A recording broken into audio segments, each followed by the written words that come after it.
नमस्कार, आदाब। मैं हूं अनवर चौहान। आप देख रहे हैं खबरिया चैनल। आज हम बात करेंगे जो भाजपा के गढ़ हैं, यानी किले हैं, उनकी हालत क्या है। पिछली बार जिन राज्यों के बूते पर एनडीए ने सरकार बनाई थी, इस बार की तस्वीर क्या है, इसको साफ करेंगे। पिछली बार उत्तर प्रदेश में कुल 84 सीटें हैं। एनडीए को यहां से मिली थी 64 और 2014 में मिली थी 72। यानी उत्तर प्रदेश को भी भाजपा की एक प्रयोगशाला माना जाता है, एक गढ़ माना जाता है, किला माना जाता है। आंध्र प्रदेश में 28 सीटें हैं। 28 में से 25 भाजपा ने जीती थी, तो इसको भी एक किला ही कहा जा सकता है। बिहार में 40 सीटें हैं। 40 में से 39 सीटें एनडीए के पास थी, तो इसको भी आप भाजपा का गढ़ कह सकते हैं। 48 सीटें महाराष्ट्र में है लोकसभा की। 48 में से 41 सीटें एनडीए के पास थी, तो ये भी भाजपा का एक मजबूत किला माना जा सकता है। गुजरात में 26 सीटें हैं। 26 में से 26 2019 में भी थी और 2014 में भी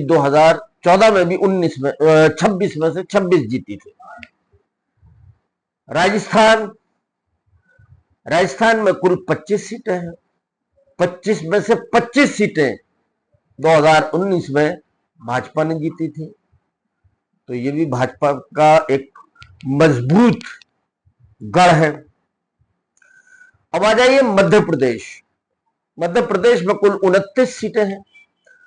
29 में से 28 सीटें भाजपा ने जीती थी, तो ये भी भाजपा का एक स्ट्रॉन्ग मजबूत किला है। हरियाणा में 10 सीटें हैं। 10 की 10 भाजपा के पास थी। और बंगाल में 42 में से 18 सीटें जीती थी, तो बंगाल को खैर किला नहीं कह सकते, एक मजबूत गढ़ नहीं कहा जा सकता, लेकिन 42 में से 18 सीटें जीतना एक बड़ी बात माना जा सकता है। इस तरह से ये 9 स्टेट हैं। 9 में भाजपा को यानी एनडीए को 276 सीटें मिल गई थी और बहुमत के लिए चाहिए 272, यानी 4 सीट फालतू थी और इन 9 स्टेट से भाजपा को बहुमत मिल गया था। सरकार बना ली थी एनडीए ने, लेकिन इस बार ऐसा नहीं है।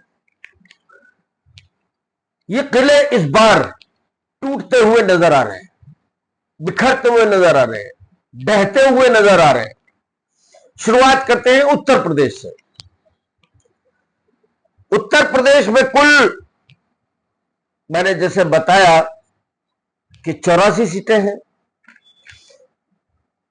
इस बार की स्थिति यह है कि उत्तर प्रदेश में भाजपा से राजपूत नाराज है। पूरे प्रदेश में 84 में से एक टिकट मुरादाबाद से, एक टिकट राजपूत को मिला और एक बृजभूषण शरण सिंह के बेटे को दिया गया। यानी राजपूतों के टिकटों में कटौती की गई इस वजह से। और एक वजह है अमित शाह और योगी आदित्यनाथ के बीच 36 का आंकड़ा, इस वजह से राजपूत नाराज है। क्योंकि अमित शाह और मोदी, ऐसा कहा जाता है कि अमित शाह और मोदी योगी को निपटाना चाहते हैं। तो इस बार हो क्या रहा है कि जो अमित शाह ने टिकट बांटे हैं उत्तर प्रदेश में,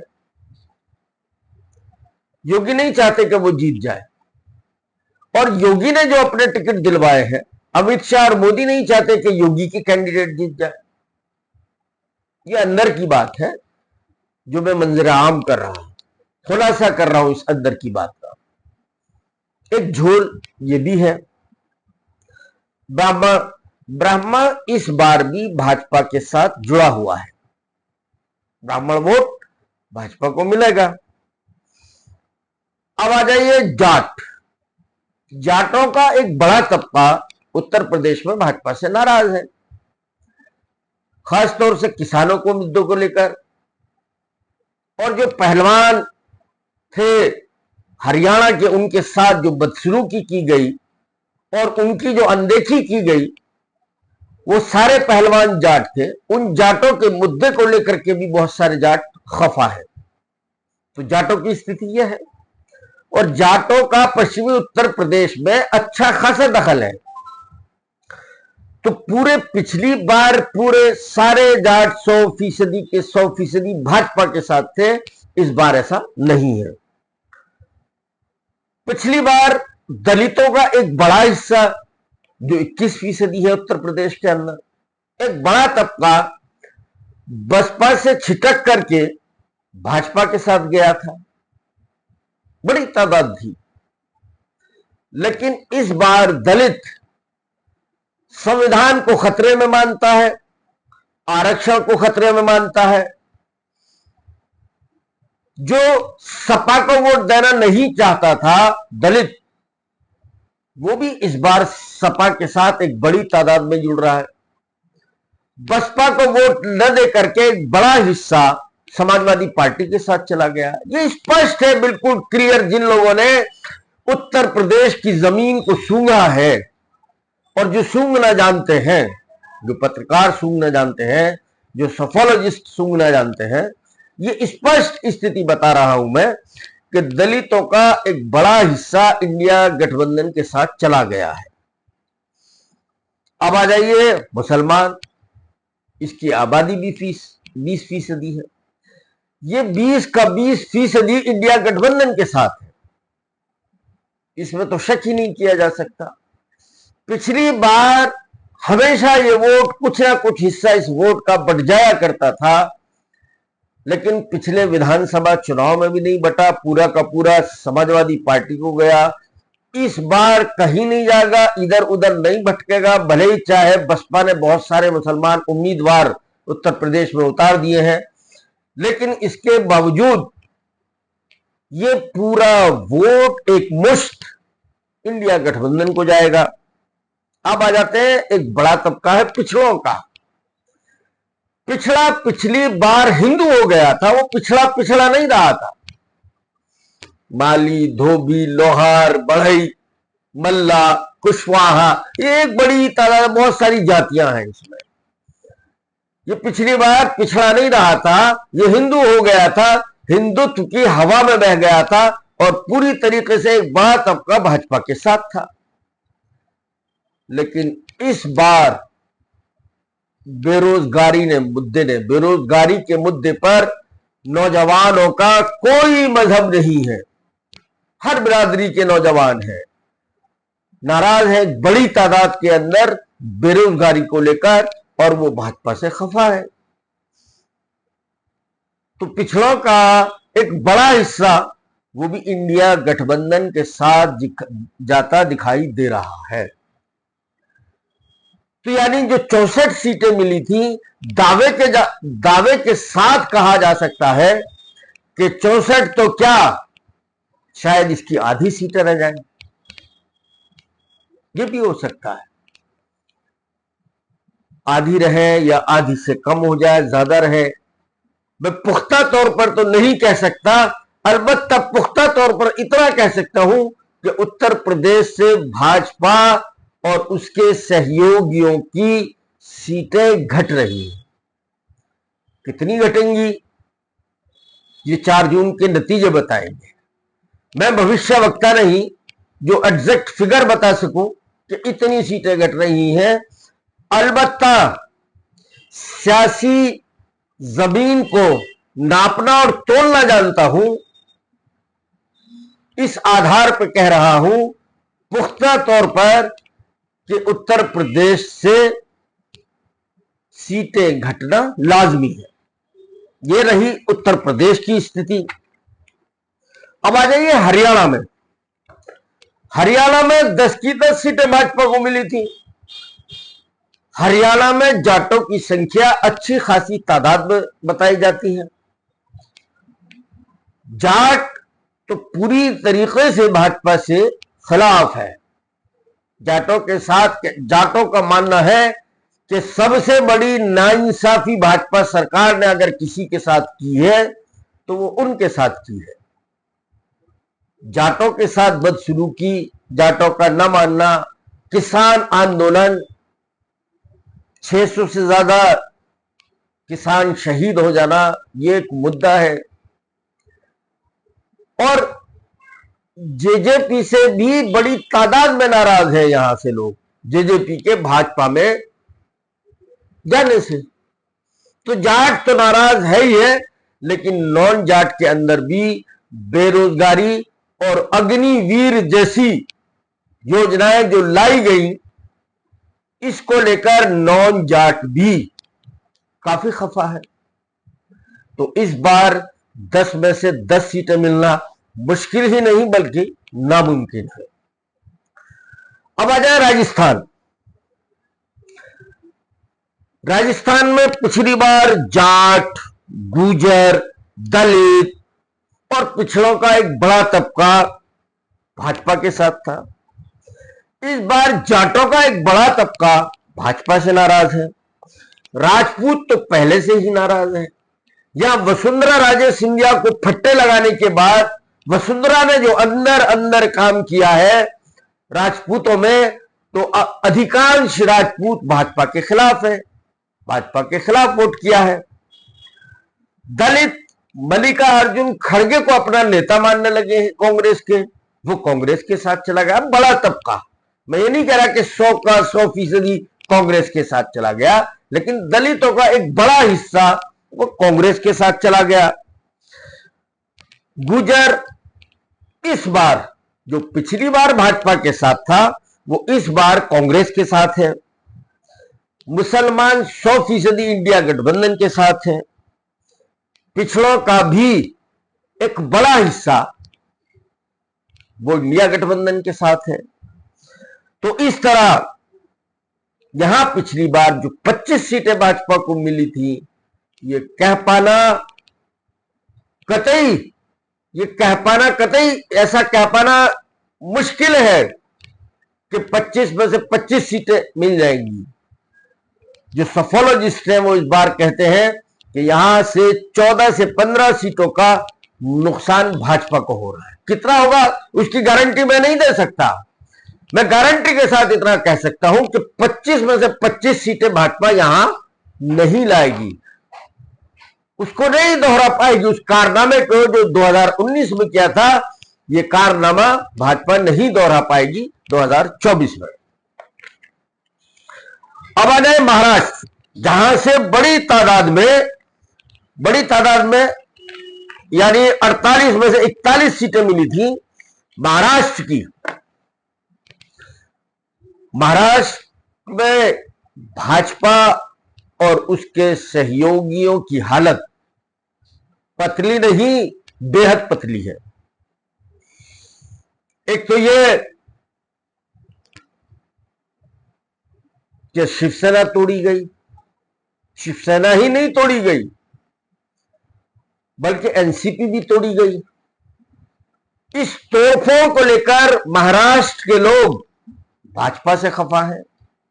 इस तोड़फोड़ के लिए वो भाजपा को सीधे तौर पर जिम्मेदार मानते हैं।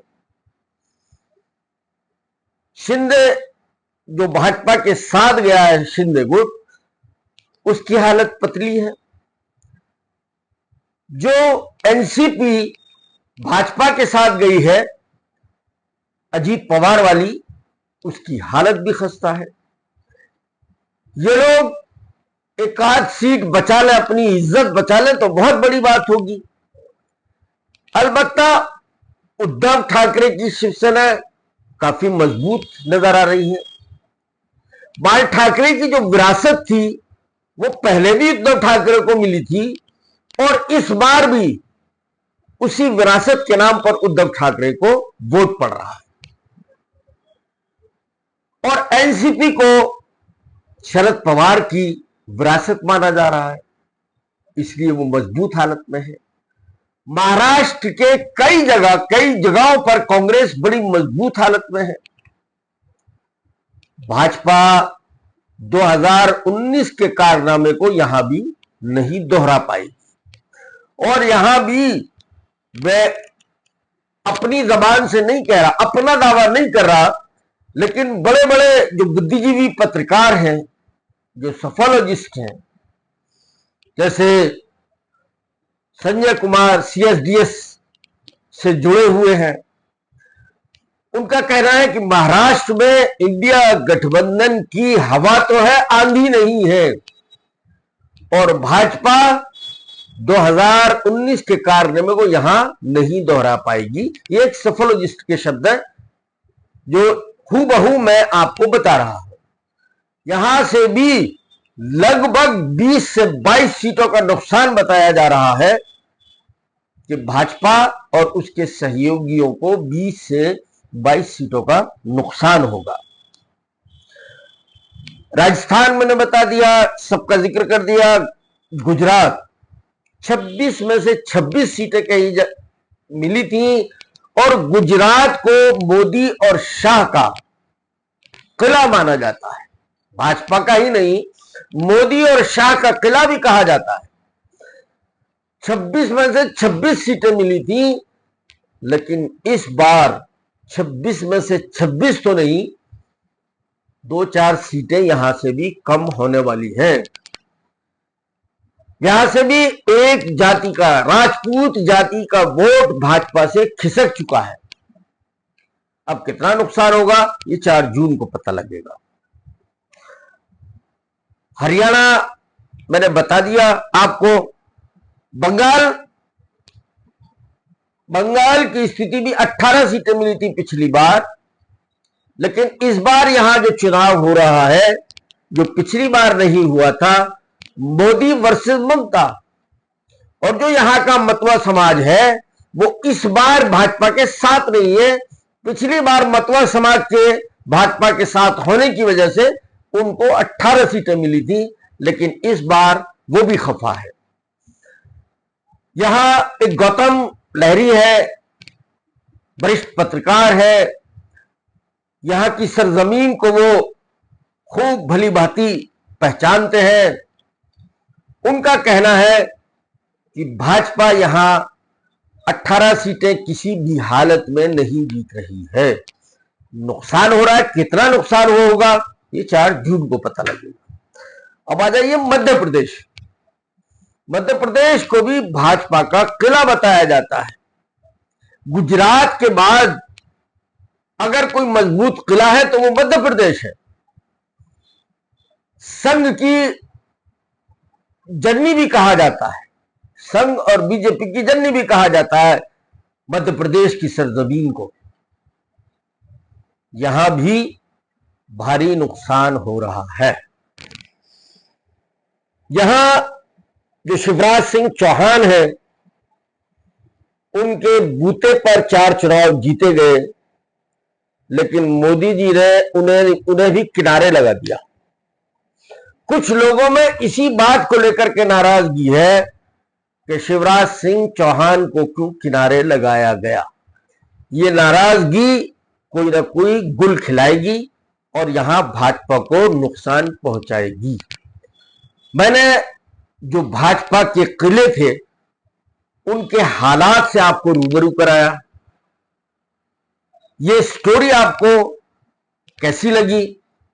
अगर पसंद आए तो मेरे चैनल को सब्सक्राइब जरूर कर दीजिएगा, लाइक कीजिएगा, शेयर कीजिएगा। जय हिंद, जय भारत।